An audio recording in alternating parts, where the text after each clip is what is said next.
TDP ప్రతిష్టాత్మకంగా ప్రారంభించిన super పాలనలో తొలి అడుగు కార్యక్రమంలో భాగంగా ఓదూరు, నర్సరాపురంపేట, చోడవరం, యనమదల, కందూరు గ్రామాల్లో మంత్రి వాసంశెట్టి సుభాష్ గ్రామ పర్యటనలో పాల్గొన్నారు. ఈ సందర్భంగా ఏడాది పాలనలో జరిగిన పలు సంక్షేమ పథకాలను ప్రజలకు వివరించారు. ప్రజల సమస్యలను తెలుసుకుని వాటిని అక్కడికక్కడే అధికారులతో పరిష్కరిస్తారని హామీ ఇచ్చారు.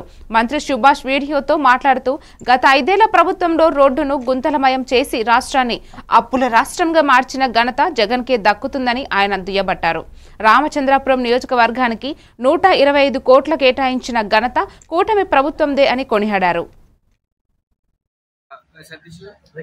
ఈ రోజున పథకాలు ఎలా అందుతున్నాయి, ప్రభుత్వ పాలన ఎలా ఉందని తెలుసుకోవడం కోసం మరి ఈ రోజున ప్రజల వద్దకు రావడం జరుగుతూ ఉంది.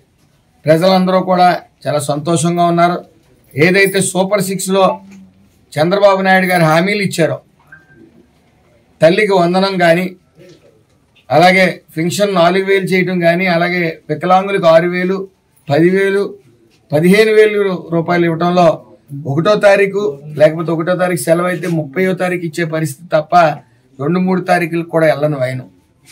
అదేవిధంగా ఏదైతే అన్నా క్యాంటీన్లు ఉన్నాయో అవి పునఃప్రారంభించడం, మరి ఈ రోజున ఏదో ఎలిగేషన్ పెట్టడం, తప్పుడు సంకేతాలు జనాల్లో పంపుదామని నెపంతో తిరుగుతున్నారు తప్ప ఈ యొక్క ప్రభుత్వం పూర్తిగా గుంతల రహిత రోడ్డు చేయాలని సుమారు 1,200 కోట్లు ఖర్చు పెట్టింది. ఉచిత సిలిండర్లు, గ్యాస్ సిలిండర్లు సంవత్సరానికి 3లో భాగంగా మొన్న ఒక దఫా సిలిండర్లు రిలీజ్ చేయడం జరిగింది.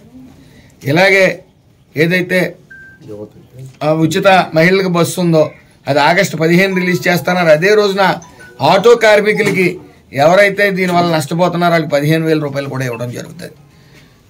ఇలాగే ఎంఎస్ఎంఈ కార్యక్రమాలు, ఏదైతే ప్రతి ఇంటికో పారిశ్రామికవేత్త రావాలి, ఏటా 1,75,000 మంది మహిళలకి ఉపాధి కల్పించాలనే నెపంతో చంద్రబాబు నాయుడు గారు, పవన్ కళ్యాణ్ గారు, లోకేష్ గారు కృషి చేస్తా ఉన్నారు.